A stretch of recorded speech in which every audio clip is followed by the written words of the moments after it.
Hi, everybody. Welcome back to Maximum Medicine Radio. I'm Doc Martin. I am so happy because today I have with us a woman I greatly admire who's been of really powerful help to me over the years. Welcome to Sharon Klingler. Hi, Sharon. I'm so glad you're here. Hello, Sharon. Thank you so much for having me on your show. I really appreciate it. Oh, it's so great for people to get to see you if they don't know you already. So to everyone listening, Sharon Klingler, to me, I know her as a medium. Easily 12 years ago, I visited her when she was in her summer place up in, that is sort of southwestern New York, in Lilydale, which is a community, a spiritualist community. And it's a community of mediums. And in the summer, the mediums come to vacation, really to work there. And the energy in that space is palpably phenomenal. You can walk through the fairy woods. You can take a little walk around the pet cemetery, except be ready to cry because you can feel the love for the pets there.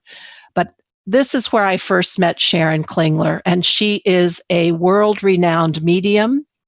That means she is able to get messages from the other side. So messages from loved ones, from spirit guides, from the angel world.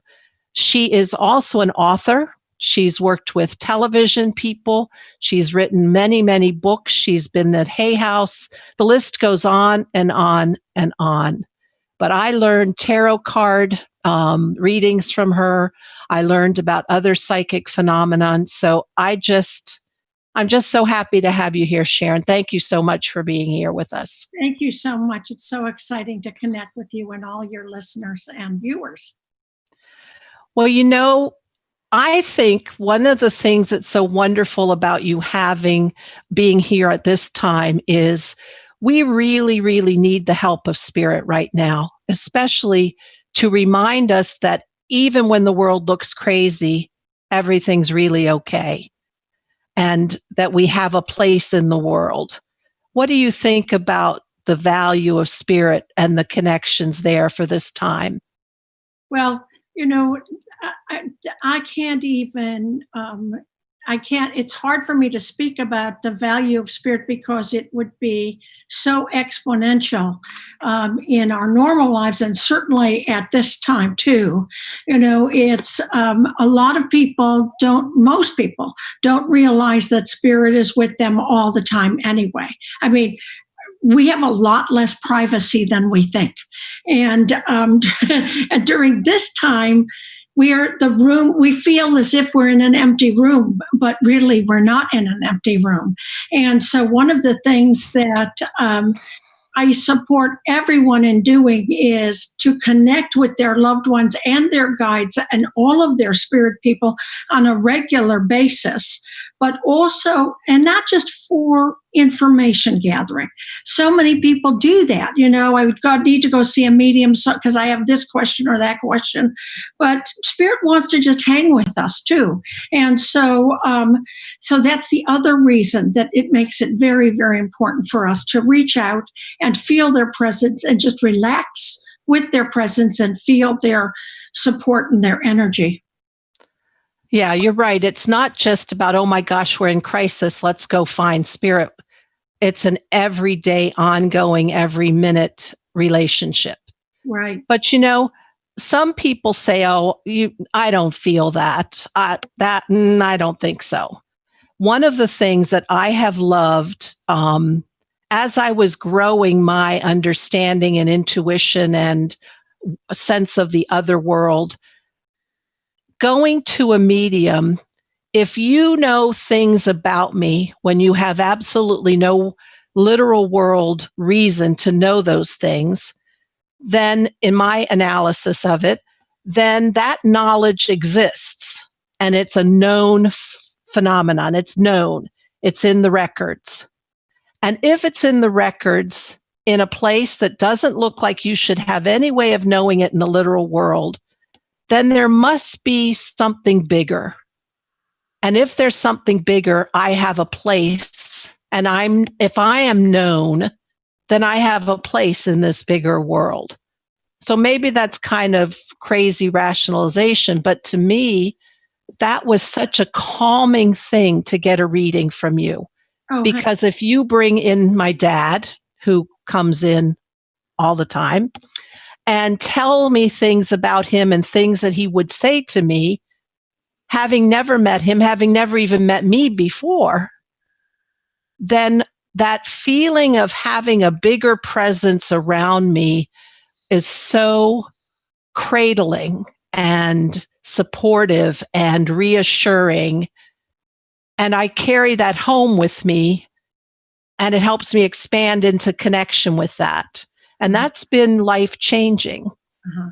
Well, it's your dad and your grandma and all of the people in spirit are the ones that give me the information. Or if you go to any medium, it's spirit who brings the information. But I tell my clients, especially the psychic ones, if you're psychic, you already have a vision of what your dad is telling you or what your grandma is telling you. So a lot of times a reading for somebody is actually, especially about their life plans, is a confirmation of what they already expect or anticipate anyway, because they've already gotten the intuitive message for themselves. So that's another reason why it also is very cradling, is because it's confirming. It's like, wow, I thought that was what it was, and so now I know, yes, that's so. And it's very helpful even to me as a medium to have other mediums or other people give me insights and messages and confirm what I had been anticipating and heard from spirit. Well, I'm up to maybe 12, 15 years ago. I acted as if all there was left brain. I have a PhD in physiology. I have a MD. So I have strong academic, intellectual left brain stuff. But there's always been this current of knowing something that didn't have any, quote, proof in front of me. So experiences with people like you as a medium for me, or other spiritual teachers, have helped me, as you say, affirm that intuitive side and help it. Once it's affirmed, then you let it in a little more. Mm-hmm. And you start to believe, trust it a little more, and you start to add it to your repertoire. And little by little, then that grows. And so I love that. I love that meeting with people like you, and you in particular have been my opening over the past 12 years. And so I think for other people to connect with spirit, to get that opening, I think they have to start to at least acknowledge the possibility and then try it on again. So how do you help people who say, I'm not sure? Right. How do you help them sort of ask themselves, well, maybe you already do this? Well, I point out that a lot of things that happen to them, and that's in the Life with Spirit book, that they're already doing. For instance, everybody sees little flashes, in your periphery, out of the corner of your eyes. That is very often spirit. Or when we get an intuitive insight and we want to, even if it's just as simple as which road should I take in the parking lot, spirit can direct us to different things, or thoughts that come to mind just interrupting what we're already doing and nagging at us. Spirit's throwing that into our experience as well. But people don't usually see that as spirit. People don't usually have an experience of, other person, another entity, another mind, consciousness coming to us. And so it's hard for people who are very left brain, and it's it does take some time to practice it. But the biggest thing that they have to get through is trusting their perceptions, realizing that the subtle nuances of the right brain are the actual ways that spirit talks to us. And the most difficult thing for people is that, spirit doesn't talk to us through our left brain. Our left parietal lobe is where we judge, where we measure, where we do math, where we analyze, okay? And that's the natural domain of the ego, because that judges and measures and all of that type of thing. And the right brain, which is where we image, the imaging side of the brain, is where spirit talks to us. And our spirit, as well as grandma, as well as our higher guides, all of those people. And when people turn on or let themselves experience the right brain, then what happens is they start to say, oh, I'm only imagining it. Because it's your imagination that spirit uses. It's your imaging, your imagination. So they undermine it right away by saying it's only my imagination, which to them makes it mean it's only made up, which of course it isn't. I mean, everything that I get, almost everything I get is clairvoyant, which is visual. And so I follow these little visual messages all the time. And if I didn't trust them, well, I wouldn't have a job, actually. Yes, and I love that. We're going to take a short break, but when we come back, I want to hear more about the ways that you get your messages and other ways that other people could get them. Not everybody's clairvoyant. And so we're going to take a break. And then I am Doc Martin. I'm here with Sharon Klingler, a renowned medium and author. And when we come back, we're going to hear more ways that if you continue to practice with listening to those little flashes, you can build your intuition as well. We'll be back in a minute. Hi, everybody. This is Doc Martin, Maximum Medicine Radio.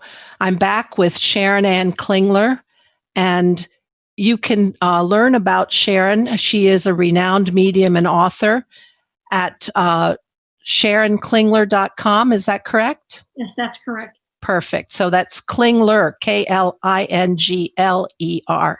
So we were talking about the fact that spirit does connect with us, and those places where we think it's imagination or a flash or that funny feeling, it must not be true, are really places where we're being connected to the other world.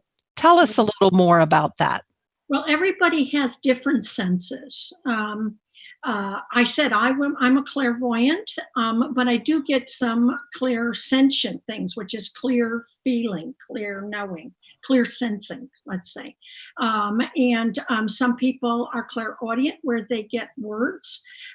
Sometimes I see words. Spirit can spell words out in front of me. But some people will just know words, and that's a clairaudient. There's also claircognition, where you just get the whole feeling, the whole idea at one time. Then there's the physical feeling, where you get a pull, and that's another type of clairsentience.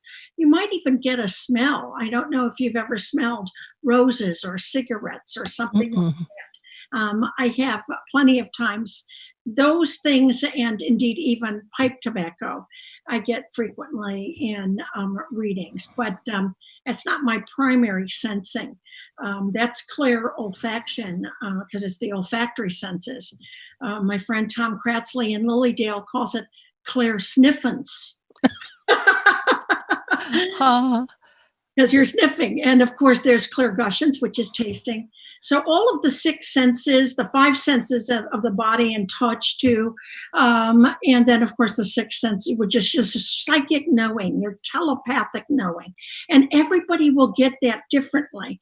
But see, what kind of blocks people is they're expecting to get information from spirit the same way they collect data from the physical world, which is they see a word, on the television or on a sign, or they feel somebody's touch, or they get an image of a picture, they see a picture.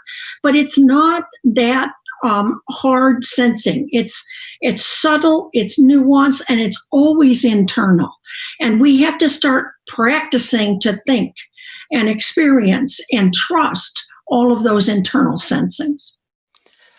So if spirit is connecting with us and using those subtle and nuanced ways, in your experience and the amount of time that you do spend talking with the other side, why is there an urge for the other side to communicate with us? What does spirit see as the value for connecting with us or talking to us? Well, first of all, I think this is the most important and the biggest value is that they love us. Mm-hmm. What's the value in calling your mother? What's the value in calling your kids? The value is connecting, being, manifesting, expressing the love, the embrace. So, and I always say that the most important, yes, spirit could give you a message about, go take that job or move to this city or, do this, don't do that. But really the most important message that spirit seeks to give us is I'm here. I'm here for you. I love you and I embrace you and I don't want you to think I'm gone. It's like communication should continue to happen after death because the relationships don't cease to exist after death. It's as if your grown son were moving to California, you wouldn't stop calling him, right? Because Right. Of course he's still here for you and still wants to connect with you. Well, some people think the state of death isn't even as weird as the state of California. So, Yeah.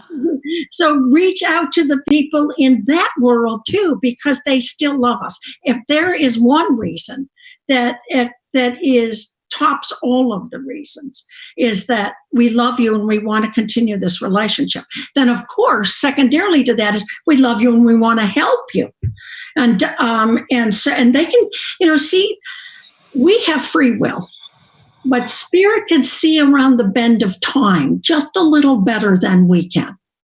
Now they can't see 10 years, 20 years, 30 years. Okay. If you could go to somebody and get a life reading, that would only mean one thing. That would mean that there is no free will. This is the only path you have, and that's all. You have no choices. Okay.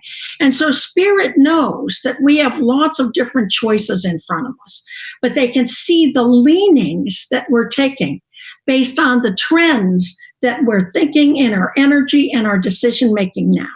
And then they can also inform us about different opportunities that are coming and also maybe help us know what might be best in different options that lie before us. So that's the kind of help that they want to bring you.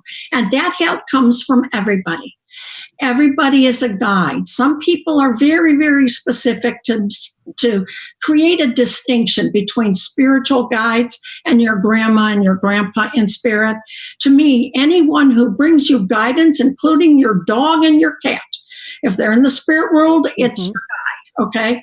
But there are higher guides. There are the ascended masters. There are past life guides. And each and every one of them want to bring their love and their assistance and help us see a broader perspective, the perspective that they have. Once I started opening to my right brain and started saying, maybe these flashes I have aren't crazy. Maybe I should be listening. And why don't I practice listening and gradually opening more and more and more? What I gained in that was a real sense of calm and support. Because face it, walking on this earth and this human life is hard. There are lots of challenges, emotional topsy-turvy, fears around the corner, unsettled insecurities. But having that other world connection and having experienced where you get the calm because you just know it's going to be okay and you begin to trust that knowing, that is such a buffer for walking this rocky road we walk. Yeah. I find that so, and that's why I encourage everyone to try at least experience a reading from a medium, because for me, I didn't need a word from my dad. I didn't need a word from my mom.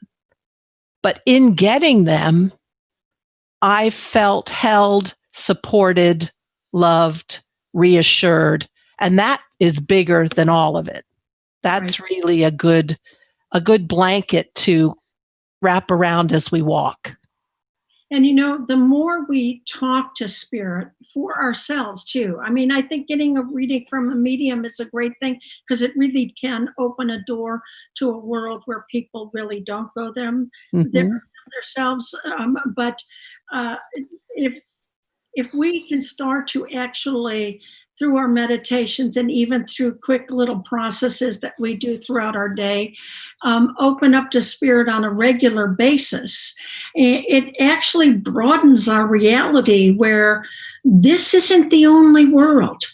And it's not even the most important world. And it certainly isn't the best world. It's like, this is school. This is school, and we're all in school. And when we go to the spirit world, we're on vacation. Right. And we can do things that we never did before. And when we have a perspective that both worlds exist, that then the things that happen in this world that we take so personally and get so urgent and twisted about, oh, I've got to get this raised by such and such, or I've got to have this book published, or this partner in my life, or whatever. When we see that, wow, wait a minute, I have eternity, and all these people are with me for eternity. And there's no urgency about anything. So let's just take a deep breath into that and say thank you for the opportunity to see this moment is eternal. And that's really the big thing that we can take. One of the big things we can take away from having an interaction with spirit several times a day. Right. I love that. And I think it does take away a lot of your fears, especially if I no longer fear death. Mm-hmm. I'm not eager to move to the spirit world. I got a lot I want to do. I've got a lot of things I want to experience still, but I'm not afraid, because when I feel that eternity and I've tasted it by my right brain experiences, all of a sudden it's like, I just know that it's expansive and there's so much out there. So right now I'm living, I'm in the human form, and there's more after. So that's a really good feeling. Yeah, absolutely. It allows us to understand that death is a transition, and we go from the spirit into the physical, back into spirit. Mm-hmm.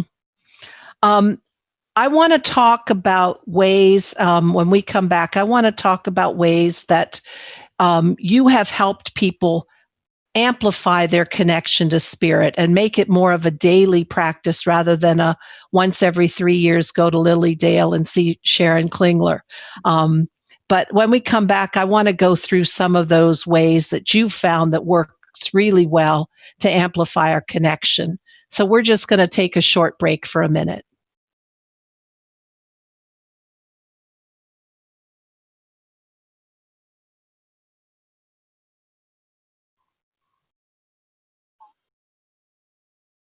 Okay, everyone, we're back. I'm Doc Martin, Maximum Medicine Radio. We're here with my guest, Sharon Ann Klingler, an author, a medium, a clairvoyant. You can find more about her on SharonKlingler.com, KLINGLER. Anyway, Sharon, let's talk about more. How do people ramp up their connection to spirit? I mean, I personally love it when I've gone to Lily Dale and worked with Elaine Thomas or John White, and often many times with you. But as you say, we don't have to make that dramatic of a once in a 3-year or lifetime deal. We can do this on a daily basis. Yeah. So how do you help people do that? Well, it really, I mean, Lily Dale's a great place to go. Oh, it's beautiful. Take classes or whatever. Mm-hmm. But we really have to bring home what we learned there and practice it on a daily basis. The first thing that I would do, I would say, is meditation. Now, there's lots of different kinds of meditation. There's Buddhist meditations, which I do those. I do visualizations. I either do meditations where I'm talking to spirit. For those people who don't meditate on a regular basis, I would recommend that you get some downloads or CDs that can help you. But don't do the same meditation over and over and over and over. And I'm going to tell you why. Because if you get bored with it, two things are going to happen. It's going to stop impacting you mentally. It won't take you where you go there mentally. And you'll also get bored with it and stop meditating altogether. Yeah. So Jack Cornfield, tell me about his meditations. He has some meditations that are basic Buddhist meditations, which are focusing meditations and also releasing the conscious thought when it comes up. Very simple meditations, and those are very good to do. He also has a few visualizations, but also I would definitely support everybody to do some visualizations where they're actually meeting spirit, their grandmas, their grandpas, their guides, their past lifetimes, and that would happen in a visualization that could be led by a mediumship teacher. I have a number on my site, which is SharonKlingler.com, but also StarbringerAssociates.com, which is where we sell our products and things. So, but you can get there through my site as well. But there are lots of great visualizations done by a lot of mediums. But really, we have to practice using our right brain to image. And what I tell my students is when you start to meditate and do a visualization, you have to give your imagination the job. Don't steer clear of your imagination, because it's your imagination that spirit uses, the imaging that spirit turns on. And so you want to practice that every day. So that, because that's the way spirit talks to us. And so if whether we're left brain or even if we're artists, we still have to get used to thinking in the way spirit talks to us telepathically through the imaging side of the brain. So meditation is the very first thing to do. Then keeping a journal after your meditations of any of the symbols that you get. You know, sometimes, again, if you're clairvoyant, spirit will give you an image of a light bulb. Okay. And that could mean something to you. It could mean something to somebody else. And you have to find out what those symbols mean to you. And so it's very helpful to keep a journal and keep listing some of your symbols. Write down what you think they mean, but then be flexible and go back and say, oh, I thought that meant such and such, but now I find out that it really means this. And so your symbols will develop as you talk to spirit. So I want to tell everybody a really cute, funny story. I was at Lilydale one summer, and I had a session with John White, who's also a very famous medium. And he sat back and he said, I raise a beer to you. And he said, now this isn't just about drinking. Beer is medicine. Now, no one else in the world would have recognized that that's my dad talking. Because every night he had to have a beer and he'd say, this is not about drinking. This is about beer is medicine. So right there, Dad must have sent John the symbol of raising the glass of beer. Like, I recognize you, but I recognize you with the thing that I love doing every evening. So right away, I knew it was Dad. I just started laughing because it was so obvious Dad's presence was there. So yes, so you're right. Symbols beer wouldn't have meant the same thing to my sister or brother, perhaps. Right. And sometimes symbols don't even mean what to the medium, what they mean to you. I mean, like John could have been saying that without knowing it was your dad or knowing that it had particular meaning to you. John is great. John is a very dear friend of mine and a great medium. And he is very big on noticing the symbols he gets and trusting everything he gets. And so sometimes he'll get an astrological symbol, like you'll see he'll be in a reading with him, and I see a circle with a plus sign underneath. That's astrological. I don't know what that means, but it's your life. You go look it up. Well, the other thing, you talk about meditation, but that is just sitting quietly, trying to release my conscious thoughts for me is so hard. Uh-huh. I mean, when I go to work, I'm a physician, so everything is, every thought anyway. So for me, listening to guided imagery, so listening to your CDs and taking the journeys, because I do visualize very well, that's the way I can occupy my conscious and then go into that altered state. So well, I'm glad you said that, because a lot of people think that meditation is turning your brain off. That's not possible to do. That's why in the Buddhist meditations, they really have two primary types of meditations. They have a visual, you focus, where you focus on a visual idea. You could also focus on a word, or you could focus on a prayer, any focus. And then when your mind starts to interrupt, you just turn it back to the focus. And then also one where you're releasing the thoughts as they come up. You can't make yourself wrong for having thoughts come up when you meditate. That's a natural thing. Our minds are like stampeding horses sometimes, and they're going to interrupt our meditations. So all we have to do is have something to turn back to. And you're right, visualizations where you're actually being led to see this, see that, whatever, can be very helpful when your mind interrupts, just to go back to the voice on the visualization. Right.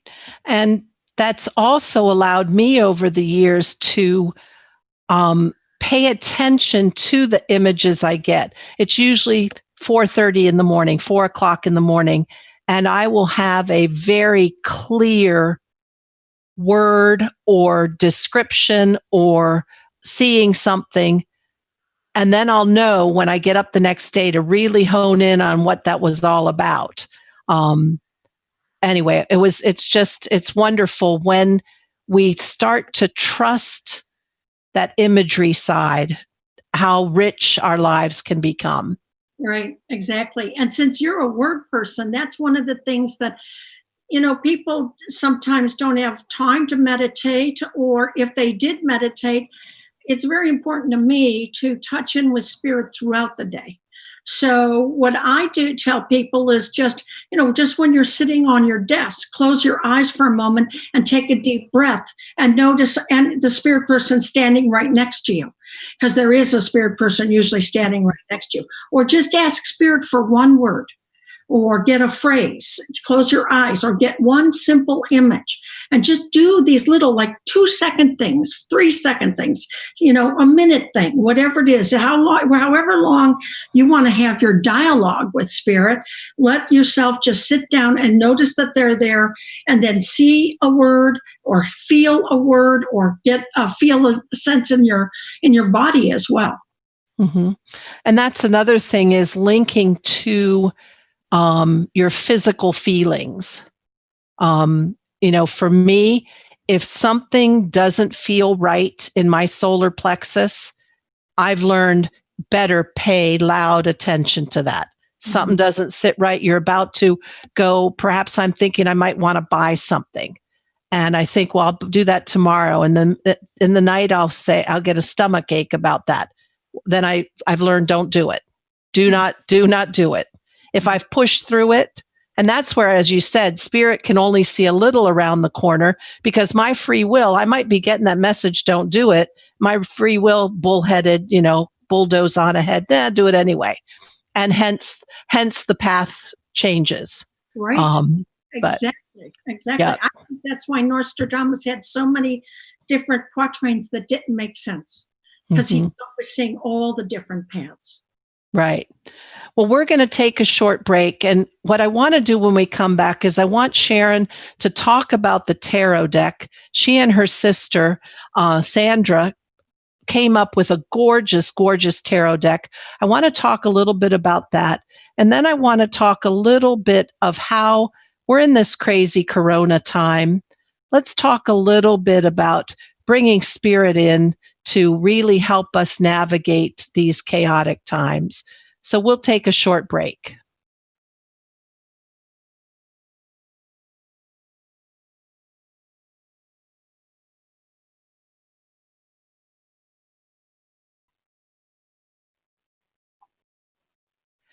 Welcome back, everybody. I'm Doc Martin, and I'm with our guest, Sharon Klingler.